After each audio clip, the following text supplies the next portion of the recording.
Ladies and gentlemen, welcome to day 23 of the Breakthrough Challenge. We've been here for 23 days, 7 days to 30. I hope in the preceding days you have picked something of value. Today, we revisit our goal setting. We'll add one extra piece, and that extra piece is what is the power that drives your achievement of your goals.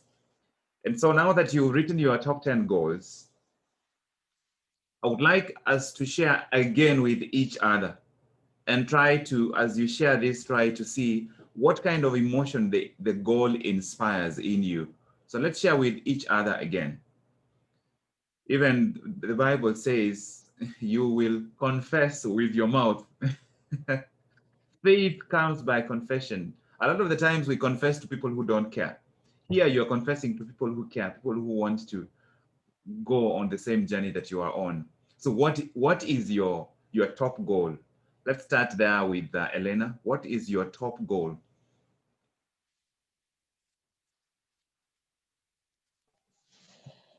My top goal is practicing presenting my thesis and graduating my master's by June of 2020. Yeah. So you want to graduate That's my top goal.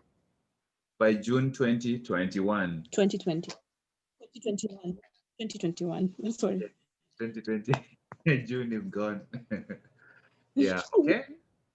Right. So what remains to be done?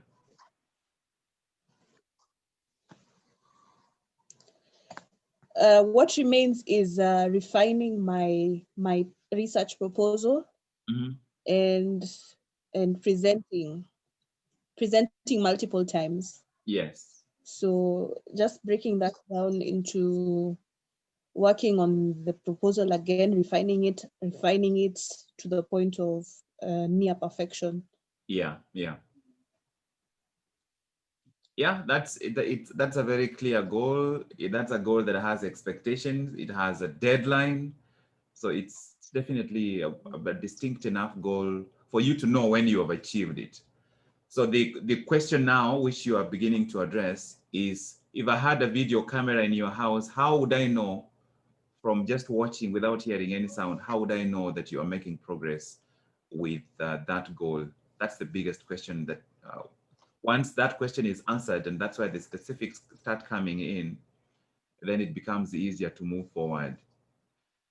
The reason I keep taking us back to these goals is this, that sometimes we scare ourselves because we set goals, which if I could read your brain sometimes thinks it's a fantasy, is not going to happen. And as long as a goal has a feeling, an emotion of a fantasy, you will be scared even to start. Even if you start, you are not fully sold out, you're not fully convinced. And a goal ceases to be a fantasy and becomes a reality when we break it down.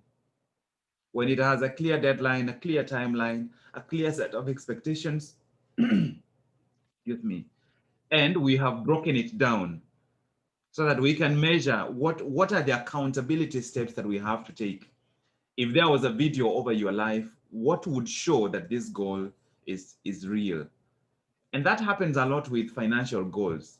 I can say today, in the next 10 years, I want to be worth $500 million, right? It's very easy to say. The question is, what is it I will accomplish today that is part of that goal? Because if what I need to accomplish today is earn 100, maybe $700,000, my brain will read it as a fantasy, and that is already a failure. That goal will never come to pass. I hope that makes sense. So thank you, Elena, for sharing your top goal. James, what is your top goal this year?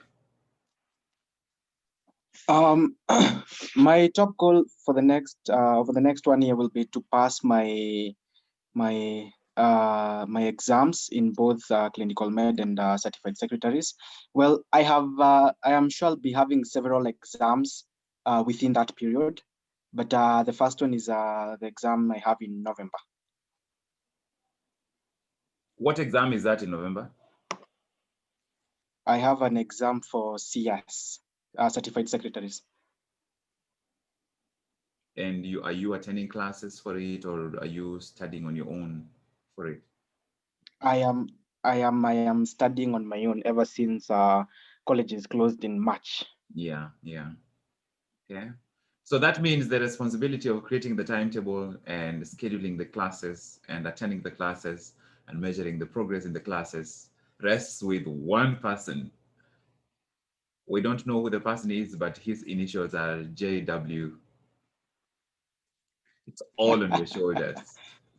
It's all on your shoulders. So that is be clear. Those are clear goals.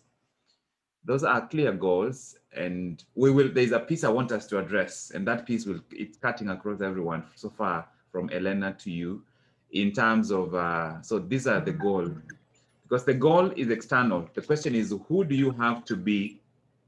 Who do you have to be to achieve that goal? Who do you have to be to achieve that goal? How different does your life have to turn out in the next 1 year for you to achieve that goal? For you, James, it's the exams, but it's like two specific goals underneath there. There is the clinical medicine, then there is the professional certification exam, right? Thank you, James. Judith, what's your top goal?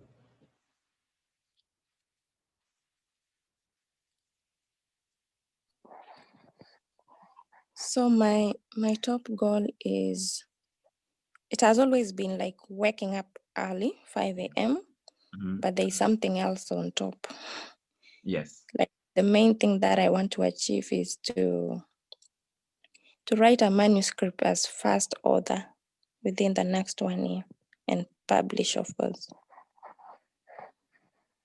That's amazing. Yeah. That is amazing. So I like what you've done there, that you have a goal to wake up at this time, but that waking up just at this time by itself will not work unless there is a compelling goal that requires you to do that. And so I always differentiate between lifestyle goals, right? Lifestyle goals and growth goals. That's why you will never hear me share with you that I want to pray every day, or I want to read my Bible every day, because I have made those lifestyle goals. It's like me telling you that I want to eat every day, or I want to shower every day, and I'm going to shower and brush my teeth every day. That is no longer a goal. That is an element of my lifestyle. It shows me to what extent do I respect myself, to what extent do I value myself as an individual, so that those things are out of the way. So your aim, Judith, is to make waking up so natural for you, it sees as being a goal. It becomes part of your lifestyle. Once it becomes part of your lifestyle, you're no longer, it becomes a natural element of you. It makes it very easy for you to start building onto any other disciplines. And so this is my perspective, and it doesn't have to apply to all of you. Anytime we are setting spiritual goals, and at the top of the spiritual goals, it is to study the Bible with someone else, sometimes that by itself doesn't really, it ends up portraying us as reducing spirituality to an activity, an external activity. So I always draw that parallel. There is a group of goals we call lifestyle goals. Lifestyle goals are what will give you the bedrock on which to build anything else. And so for as long as I'm still needing to keep setting goals on elements that should already have become part of my lifestyle, then it means I don't have a changeless core. I don't have a changeless, stable foundation on which to build. So that if you haven't developed the habit of waking up at a specific time, you are going to lose so many hours of the coming year. And that's the reality. You are going to lose so many hours of the coming year. If your employer has a specific time for you to report to work and a specific time for you to leave, how about you as the owner of the whole life? Do you have a time when you require yourself to show up and start growing? Or do you show up, unpredictably? You can't tell when you are going to show up. If you are not already working on waking up at a specific time, counting the number of hours when you do productive personal work of growth, and sleeping at a specified time, creating a schedule that is predictable, you are going to lose a lot of productivity. You're going to lose a lot of time during the year. And this doesn't mean that you have to be maniacal, start waking up at 3 a.m. and sleep at 11 p.m. I believe in having at least 7 hours of sleep every night. I believe that, and I adhere to that strictly, because I know that the rejuvenation you need, the renewal you need, requires that you have adequate amount of sleep. Your energy and your emotions, every day, your energy and your emotions, they are the first things to be affected if you don't have a predictable sleeping pattern. And so one of the things I would like you to do with your goals, all the goals you've set, ask yourself, is this a lifestyle goal? Is it a lifestyle goal, or is it an achievement goal? Achievement goals come and go. Authentic growth depends on consistent lifestyle goals. If whenever you find yourself at the point of needing to set a disciplined goal, it means you have a lot of work to do in that area.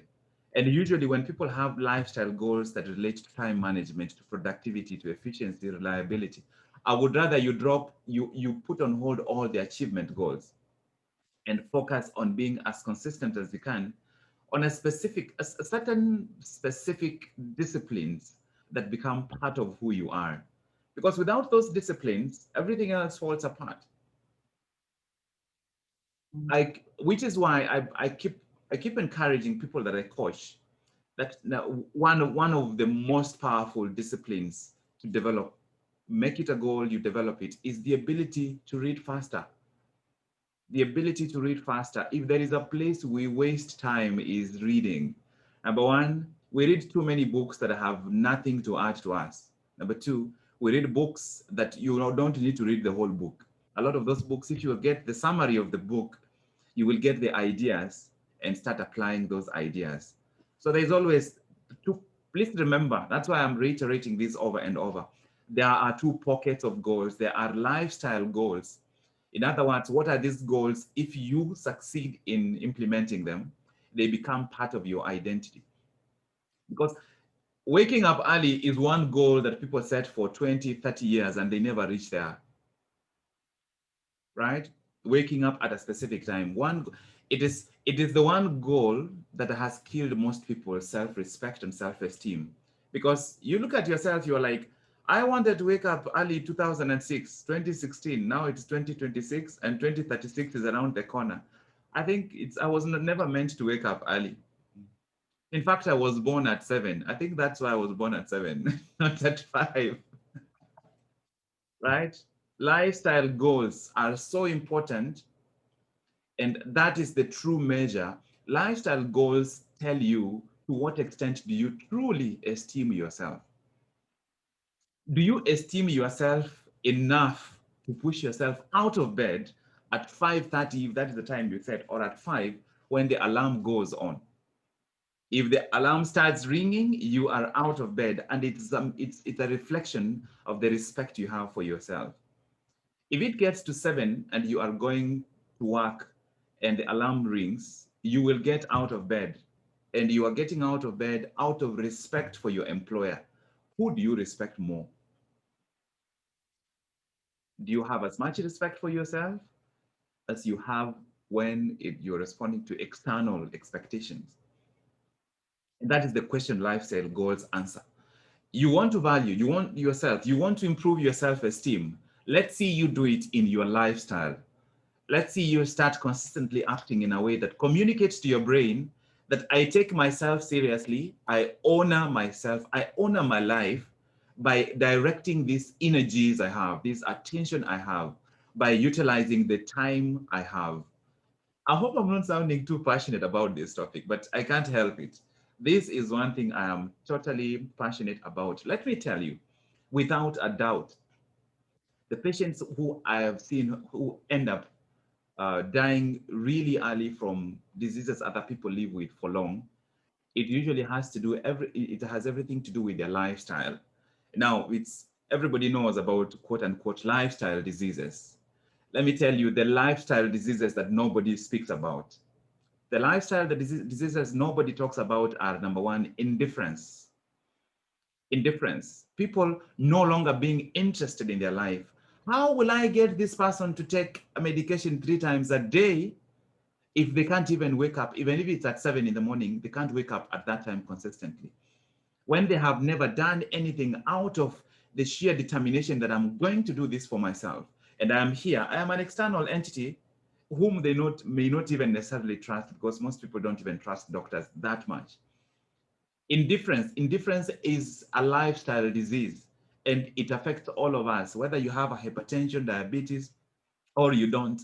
Indifference is a disease that you have to fight and you have to cure. The indifference is the reason why countries are broken as they are, because people are indifferent about politics.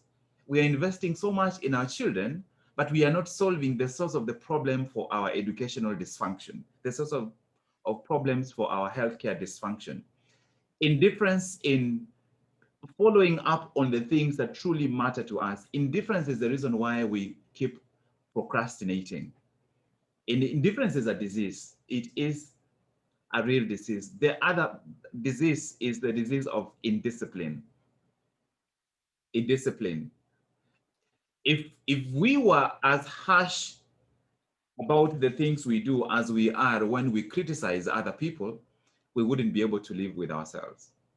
But psychologically, we've been wired to judge ourselves by our intentions and judge other people by their behavior. So when you're comparing yourself to other people, you are looking at your intentions. I intend to wake up early, right? And then when you look at the other side, this person is waking up at 8, and you are like, he's waking up early. You don't know that he also has an intention to wake up early. So when it comes to intention, you are on the same level. In discipline, this is uncomfortable. I know this is an uncomfortable conversation. Indiscipline is the reason why we learn it. We learn indiscipline by observing. When we are children, when we are young, it is so prevalent that it's normal. It's normal for people to try to submit their assignments last minute. It's normal. Even and that's why it's part of human behavior, right? It's a very almost a natural element of human behavior. Of course, the other disease, it's a human need, but it is essentially a disease: instant gratification. Instant gratification. We can't grow up to our ultimate if it's dependent on instant gratification. Can you imagine a pregnancy pregnancy has happened, it's 3 weeks, and the mother is like, I've been waiting for this thing for so long, nothing is happening. Nothing is happening because it takes up to 12 weeks for any physical changes to really occur, to show. This seed has been in the ground for too long. It's been 4 weeks and there's nothing happening with this seed, right? Instant gratification. Yet, if you and I are going to succeed, if you and I are going to get to 65 and we are fulfilled about how we have grown, it's going to require you and I to commit to the process. For progress to happen, we have to commit to the process. We have to fall in love with the process. You fall in love with the process by developing positive lifestyle habits and enjoying those lifestyle habits. Enjoying getting up early, enjoying getting things done. You have a project, enjoying setting out the plan and hitting off the first part of the plan. Enjoying living in a way that starts to transform how you view yourself. Responding with the same urgency with what you need for yourself as you do when it relates to other people. Delivering on time on the things that you have decided to do for yourself, The same way you find yourself pushed to the corner to deliver for your employer, for a client, for somebody else, when it's external expectations and an external deadline. Let's hear from someone else. Ivy, what is your top goal this year? Hi, everyone. I think to me, Yes. okay, I think, okay, the way you have actually said, how is it? The lifestyle goals in the main goals, to me, for me to achieve the achievable goals, I need to learn how to be confident. That's my struggle. Because trust you me, if we are in a crowd, Yes. you will not see. Like I'm one person who will hide in a crowd. Or when I have something burning that I feel to like, I want to talk about it, I want to say it, I want to suggest it, I won't like, so my main focus is to gain confidence, because with confidence, I can be able to just stand tall and talk my mind and, without asking or questioning whatever I want to do. Yeah. Yeah. So let's just speak very briefly about confidence. That's a very important goal. Oh, that is such an important goal, and we can speak about it for so long. One of the things that you all have heard me say about confidence is, number one, you need to create a sanctuary. What is this one physical place when you are in that place, you practice, you have given yourself permission to be 100% confident? Because this is what happens, that we naturally don't learn early enough that internal disciplines can be practiced the same way we practice physical disciplines, right? There are people who look really weak until you see them in the gym, and there they are lying down and they are going all the way, right? Because they are in an environment where once they step in there, they have given themselves permission that they can do this thing. It's, one of my friends, I worked with her in one of the clinics in Nairobi, right? When we are out here, she can't lift anything. If she goes shopping and she has like those 12 bottles of water, she can't lift those bottles of water. So one of us has to help her with the bottles of water into the car. But then when we go to the gym, there she is, she's hanging up and pulling herself up. She does those like 5-10 pull-ups very easily, rests and then does them again. It is the same thing. What is the difference? Environment. There is this one place where when she goes into that place, she decides that this, I have crossed the line. It's like getting into the playfield. When you come from the tunnel and you cross the line, it is game time. Which is the one place where, when you are in that environment, every time you step in that environment, you have made it a rule. In this place, I am confident. So that you experience that emotion physically. When we feel fear, it is physical. When you are afraid, it's a physical feeling. You can't say you are happy if you're not feeling the physical feeling of happiness. When you laugh, it is a physical feeling that comes out. Confidence is a physical feeling. That's why you see some coaches encourage people that if you stand a certain way, power posing, that it actually works. It works because it has a physical element. It's an emotion that the body has to read in a certain way and respond. So sometimes it's the brain instructing the body to feel confident. Sometimes it's the body instructing the brain to read confidence from the body. One of the places I have created where you will never shake me is once I step into my apartment. I am in my kingdom. I am in my kingdom, and I will walk around. Those are some of the times, like Saturday morning, I wake up and I have doubts in my mind. I'm like, wait, I am in my house. I am in my apartment. I throw away that t-shirt and then I say, in this place, I will not feel intimidated by anything. So if I called you when I'm in one of those places, especially if I'm seated on my bed in my house and I'm discussing an idea, I have to sound different because I am in my zone. I am in one place that I totally control. For you, it might be the gym for you. that you make it a habit of going to the gym because you know that you want to experience what it feels like to be confident. You experience it consciously to the point where you can remember that feeling. Once you learn what that feeling is, you can reproduce that feeling anytime. Anytime. Here is a very quick exercise, right? I want you, a good thing I can't see you except Rainy. I want you to sit as though you are so bored and angry. Please try it. You are so bored and you are bored and hungry and angry, right? I hope you are doing this. This is important. Except Hulda, don't sit bored behind the wheel. I know.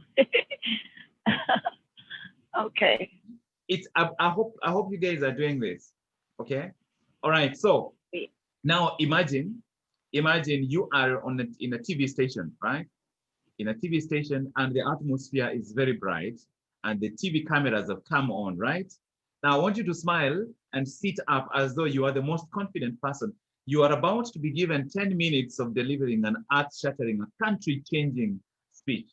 I would like you to sit in a way, if you need, to cross your legs, to look, the posture, whatever it looks like, whatever that would feel like for you, right? There's a camera. There's a camera watching you. People are looking at, some of your friends are about to send you screenshots of you. So what have we done right now? Hopefully, if you did the exercise, what have we done? We are becoming aware of the physiology, because self-confidence is a physiological state. It is something that you can learn to produce, but you have to feel it often enough until you can remember. It doesn't come to you as a surprise. Your body is excellent at producing fear. Oh, your body is excellent. Your body has done that over and over. It is expert, right? In fact, we should put it on our CV, right? I have a degree in BComs. I have done computer packages, which we used to do a lot. And I have a master's working towards a PhD in experiencing fear in my body when I'm in certain circumstances. So that's the reality. We have felt fear so many times that or any other negative emotions. I have said before that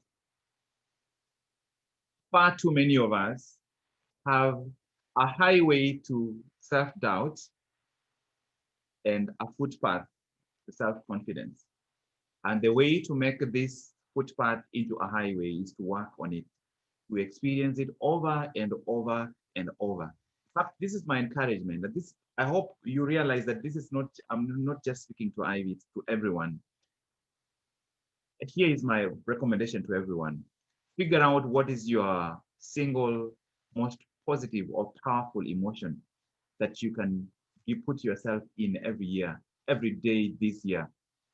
For the next 1 year, you focus on that emotion. For Ivy, it's going to be self-confidence.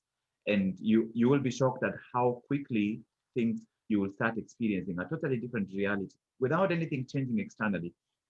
It's just how you start acting out. So figure out what is going to be your power emotion that you will experience. And this becomes something to experience every day. This is a lifestyle goal, perhaps more important than any other achievement goals that you are setting. That's number one. Number two, decide where and when you will allow yourself to experience this emotion, even if you do it for 10 minutes. You see what we've just done right now? You're sitting up like you are on TV, right? And breathing in deep, in, out. And then you do something that is enjoyable, like you smile, right? Or you celebrate that emotion and do some physical movement. If you actually do that habitually, I promise you 100%, it will start becoming part of you. It will start becoming part of you. If you practice that, say, for example, 3 months, and then you find yourself in a meeting where you're being asked to speak, where people have started speaking around in a circle, then you realize they're coming back to you. You very gently, surreptitiously shift your posture into that posture that you've been practicing. You don't need to tell your brain anything. You shift your posture into that posture. It will change how you feel. It will change how people perceive you in that moment. And that experience feeling confident, coming off as confident. The feedback you pick from the room, and it's emotional feedback, will enhance that desire to do it again and again and again. I came from a village called Sengera, where if you want to go to Sengera, you'll be on a bus. It goes where you get off and then you sit in those matatus where people face each other. You go until it no longer can go past that point. And then you get onto a cart that is pulled by a donkey. Then the donkey goes until the donkey says, that's it, I am done. Then you walk the rest of the journey. It's a village, it is rural. I struggled with confidence. I still have work to do, but I struggled with confidence, and it was the main reason why I held myself back from starting my speaking business. Because if you're going to speak, it means you have to be willing to be judged. People will listen to you and like you, people will listen to you and not like you. I had to bring myself to the point where I don't care as much. I care, but I don't care as much about that opinion as the opinion in here. I will care about that opinion in terms of using it as feedback. Am I heading in the right direction? What am I doing well? What can I improve? The things I can't change, I will never be able to change those. So that's my challenge in terms of lifestyle goals. What is your power emotion? Make it specific. Is it confidence? Is it joy? Is it energy or enthusiasm? You sitting there feeling like, I am ready to do this, whatever it is, I am ready. Practicing that emotion until you actually can feel it. You can practice enthusiasm until it becomes a natural part. You can practice feeling passionate. Feeling passionate, because the way you breathe, your body will tell you whether you are doing it correctly or not. Actors, especially comedians, I want you to listen to comedians from today. Like if you just listen to any comedians and tell me how many times you will hear words like strange, crazy, weird, scary, hard, stupid. You'll hear comedians say, it is so hard to live in California these days because, and then so they stimulate an emotion in you by the words they use. And that's why comedians they have such powerful messages. Forget about the comedians who do mostly tribal language, tribal jokes. I'm speaking about the international acts. Listen to them and hear how many times they use words like hard, weird, scary. It's so stupid. It's so stupid that the government, then they give you what their premise is. They are using emotion to move you. You can use emotion to move yourself. Thank you, Ivy. You stimulated a fairly long conversation. Ndungi, welcome back. What is your top goal?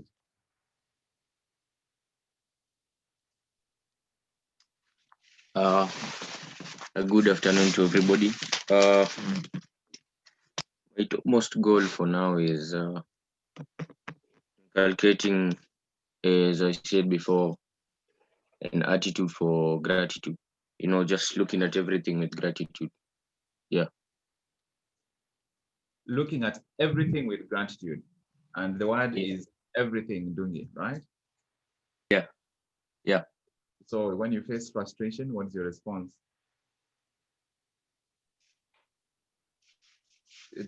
I think that's the question. It's gratitude, and the word is everything, right?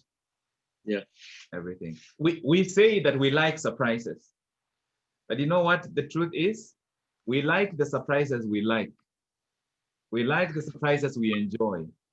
When we find these are the surprises we don't enjoy as much, we call them problems, and yet they're all surprises. That is such a massive shift for you, Ndungi, if you actually do it. And the word is everything. To look at everything. Not most things, not the things that happen when you are in the mood to feel grateful for them.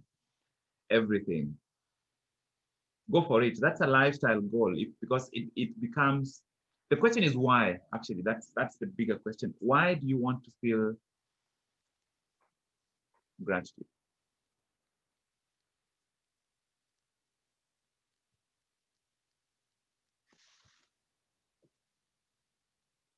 Okay, Ndungi, as you think about it, let's hear from Anne. What's your top goal, Anne?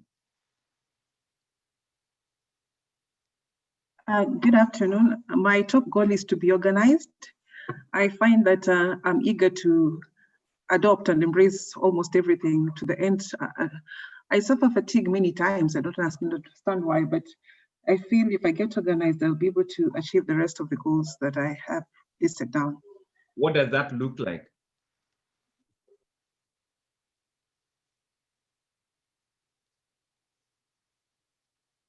In other words, if I had a video or a video camera around you, what is it I would see to know that you are organized, when you become organized?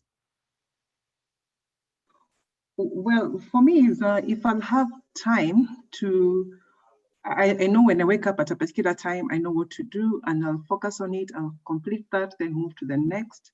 Then from the next, not really leaving things pending. I start this and leave, I start this and leave. I just find I just need to, if I have that well drawn and organized, then I'll feel I'm organized to achieve almost everything I need to do. Yeah. So two things. Number one, I've heard the word if. Is it an if or is it a will? And those are two, even the emotion, the word, the language carries is very different. Number two, is this a should for you or is it a must for you? Is it something that you should do? Or because maybe you're still at the level of should, and that's fine. But sometimes we beat ourselves down about something we would like to do, but we are still at the level of should. Please write this down. Your responsibility is to figure out your musts. Your responsibility is to figure out your musts, because the musts will be fewer and specific. Your musts are fewer and specific. Your shoulds are endless, right? I should, if I start labeling things that I can attach the word should, they will be endless. But the musts are few. Your power to transform your life, your power to break through does not lie in your shoulds. It lies in your musts. The things that you must do, you find a way to do them. The things you must do, you find the energy to do them. The things you must do, you find the resources to do them. Those of you who are a mother, if one of your children fell ill today, you shouldn't take them to the hospital. You must take them to the hospital. And it doesn't matter what is happening. It doesn't matter whether you had an extremely important meeting at work or you are going to make some earth-shattering TV presentation. When things become a must, we find a way to do them. Our shoulds are endless. Tony Robbins says we like to should all over ourselves because we should about this, should about this, I should about this, which ends up becoming judgment that is endless because we are shoulding about things sometimes we don't have control over. I should wake up early, but I've not developed the discipline to wake up early. The day it becomes I must wake up early, I am going to wake up, right? When there is an outing, for example, or a road trip that you are going on, you've never woken up at 3, but on that day, you wake up at 1 and look at your watch, you're like, oh, it's only 1. Then you go back to sleep until it gets to 3 and you have no difficulty.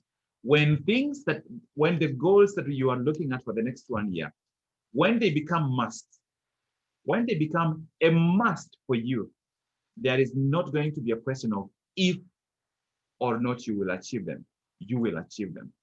So for Anne and for everyone else, order, being organized is the single most important shift you can make. But we try to be organized mentally without changing our environment.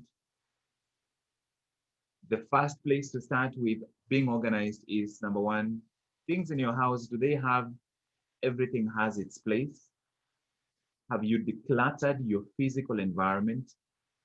Declutter and perhaps even reorganize this physical environment. It is, I believe, in ritualizing changes in the external while trying to make changes in the internal. Trying to change your mind, for example, to feel better about yourself and improve your self-confidence, and you leave your house less clean than you think it should be, it always follows you.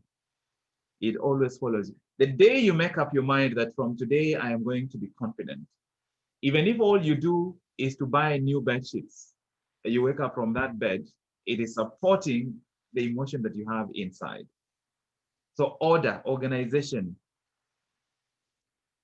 is so powerful. Discipline, there is no discipline, there is no consistency, there is no predictability, productivity, effectiveness without order and organization. So thank you, Anne. We haven't heard from, let me check my list here. We haven't heard from Hulda. Did you have something to contribute? Oh, we haven't heard from Hulda, Brainy, Peter, and Giles. Yeah, I think I'll go next. I just got home like after a few minutes. That's fine. Um, You ready? my goal for the next 1 year, which I'm gonna be more intentional about it. It's just been one of those goals that I haven't really put my best in it, and every time I try, I lose the consistency and I keep falling off. So it's I want to lose weight and I want to get healthy. Not because I've got any pre-existing condition, but it's just because I don't want to get there. And it slowed down my productivity. It slowed down my output. The days I struggle on things I shouldn't.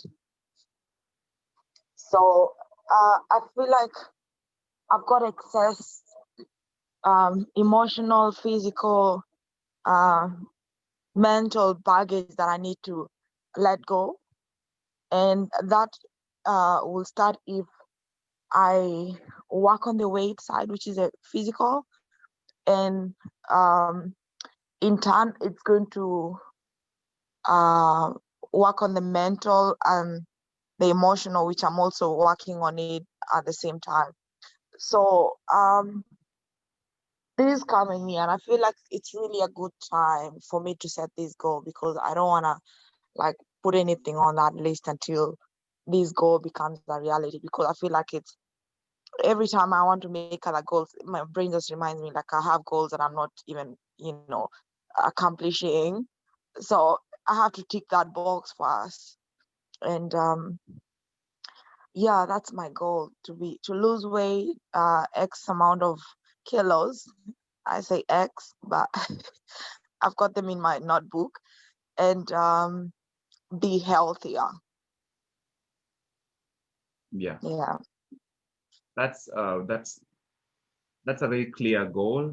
You have you can create a timeline towards it. I think it's that goal lends itself more towards the lifestyle goals by you attaching specific disciplines to it, specific disciplines that you have to perform in a way that you can measure the progress that you are making. And the goal of losing weight requires a level of discipline that goes beyond most things, because you have to at some point hold yourself back from even eating things that you enjoy, allowing your appetite to be your main driver, so that you are driven by your choices rather than your appetite. And that's a challenge that we all have to face. Yeah, so go for it, Hulda. That's a doable goal, and it's amazing how many areas of your life will change just by beginning to make progress in that one goal. So thank you. Brainy, what's your top goal? Good afternoon, everyone. My topmost goal is discipline, in terms of how I'm spending my time, and then in terms of health, on my mental health and emotional health, because I have to be in a better space to work on what I need to work on. And my second goal is financial stability. So yeah, I have to create another source of income to help me get to where I want to go, because I have so many goals that I want to do, but first I have to be financially stable. Yeah, that's all. Thank you, Brainy. Yes, financial stability, that must be on everyone's vision. Actually, here is an exercise. Please do this really quickly, okay? Please do this really quickly. It is 20 years from today. 20 years from today, how much are you worth? Write down the figure. I know some of you are going to write a figure that after you've written it, you're like, ooh. Write down a figure. It's 20 years from today. Write down a figure. How much are you worth? All right, divide that figure by 2. Divide that figure by 2. That is what you are worth in 10 years. Okay. Divide that figure by 5.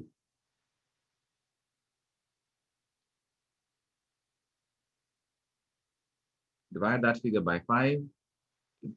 If you need to use a calculator, you can, but maybe you can complete the exercise later. That is what you are worth in the next 12 months, right? The next step I want you to, so take that figure, divide it roughly just by 10. Divide it by 10. That's what you are approximately worth in the next 30 days.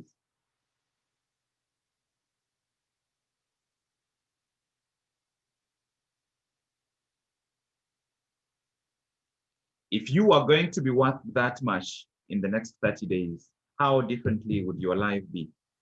So I give you that exercise to show you 2 things, right? Number 1, when we set a goal, some of those long-term goals, we put it so far out there that we don't see how it has to change our life right now for us to get there, right?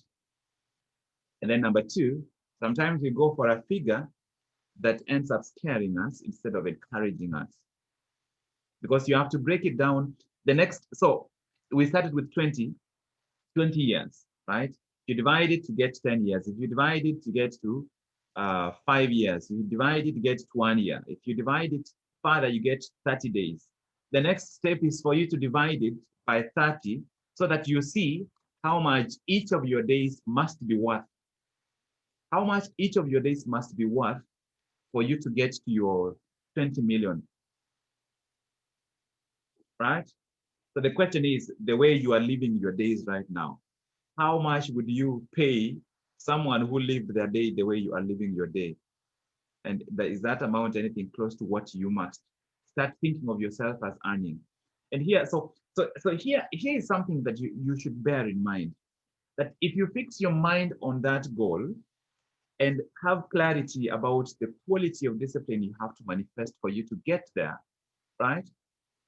You will start changing your behavior and your money may not catch up immediately.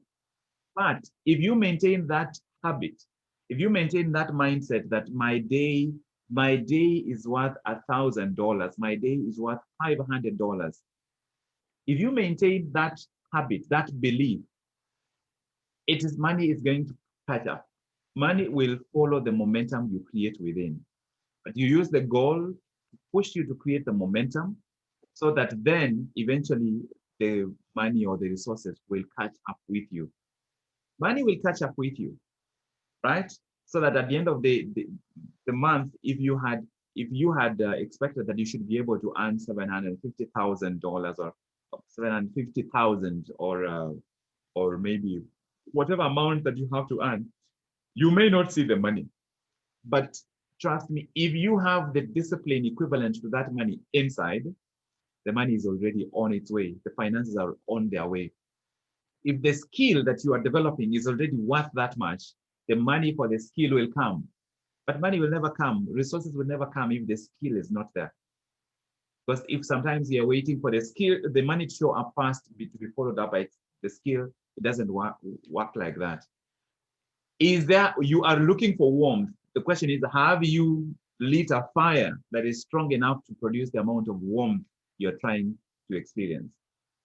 And that warmth is the clarity you create about the goal, the clarity about timeline, the clarity about how today and tomorrow fit into that long timeline. I would like you to actually do this exercise and do it step by step and calculate and write down the figures until you reach the point of figuring out, so 24 hours of a day, and in these 24 hours, I would like to earn $500, but I have to sleep for 8 hours. So you subtract until you remain with 8 hours. That the final question is, how much would every hour be worth to me? So that every time I am on social media scrolling, I know how much I'm throwing away potentially if I'm not using that 1 hour to grow, to expand my skills.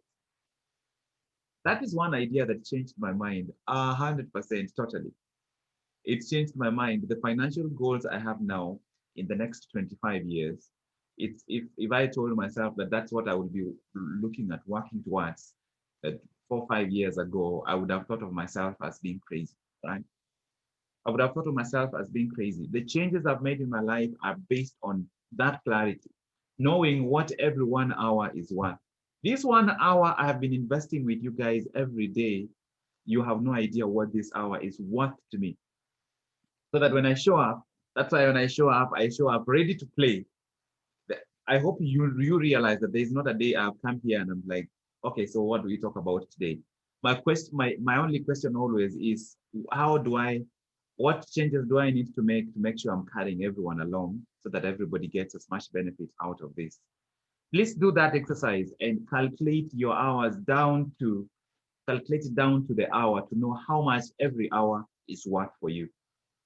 Every hour is worth this much. Then you will decide that out of every day, beyond my employer, I must get for myself 3 valuable hours.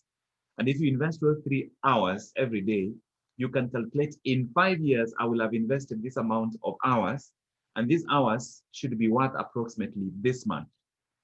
That clarity becomes the reason why you stick with it. You keep going with it. My speaking skills are gonna be worth way more than my medical skills. And I just need to stick with it. And I'm sticking with it by creating opportunities that require me to keep communicating and speaking every day, doing it every day, so that I'm not teaching people something I am not doing. I'm telling you what I am implementing in my own life, right? So thank you, Hulda, for stimulating that thought about the lifestyle change, that there has to be an overall lifestyle change. And for Brainy, yes, Brainy finances, right? I don't want to come and visit Brainy. I want to come and visit the mogul Brainy. But you are a mogul first inside by being so disciplined, by being so consistent, by being so predictable, by being the first person you would hire to do a job because you know you will show up on time and you will do it, right? Ranking yourself among the most disciplined and feeling that it's true for you. We have, is Peter still on? Or Peter is not on now. Jael, welcome to the Breakthrough Challenge.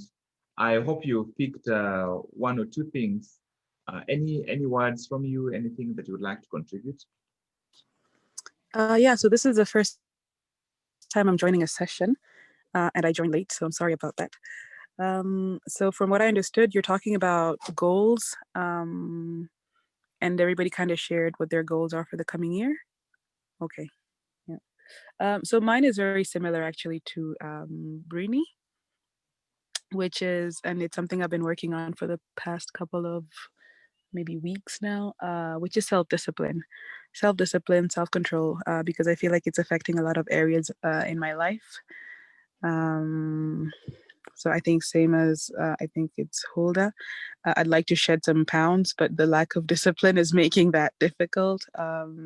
Just getting organized at work because we're working from home at the moment. And if I need to work from home and just perform as best as I can, that also requires discipline. So yeah, and basically just to get ahead and get to where I want to be, I think it's something that I need to develop and work on. So yeah, and I've kind of listened to the advice you've given so far, and maybe something that I should consider as well. Welcome to the challenge. You will, I'm sure you will get. I hope you will pick some value as we go along. So discipline, self-discipline is at the heart of everything. Always remember, guys, lifestyle goals and the achievement goals, because you will not Lifestyle goals are about continual growth. Achievement goals will come and go. You want to earn $3 million, you might earn it in 2 to 3 or 4 years and you're done with it and you move on. So goals are short term, they have an end point. Lifestyle goals have no end point. There's no limit to how much you can be disciplined, how much self-confidence you can develop. And the more successful you are with lifestyle goals, the easier you find it with achievement goals. That's my encouragement to you. Dungi, I wanted to bring you back. Either.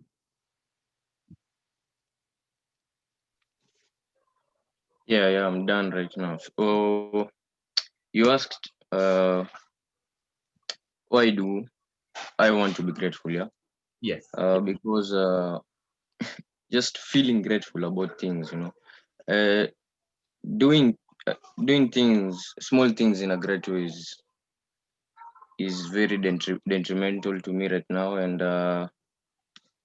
for most of the people, the minute, or rather the small things, are the things that mostly move us, if you notice.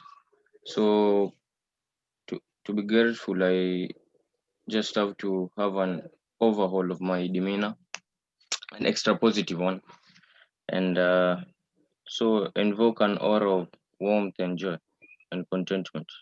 Yeah. Those are very personal reasons, and I encourage you to make them real, like make them real, because it needs to become something you are really, really committed to as a person in terms of that area, right? So that would be it for this session, Breakthrough Challenge Day 23. We have spoken mostly about goals, getting our minds to start looking at goals differently, and we continue pursuing the challenge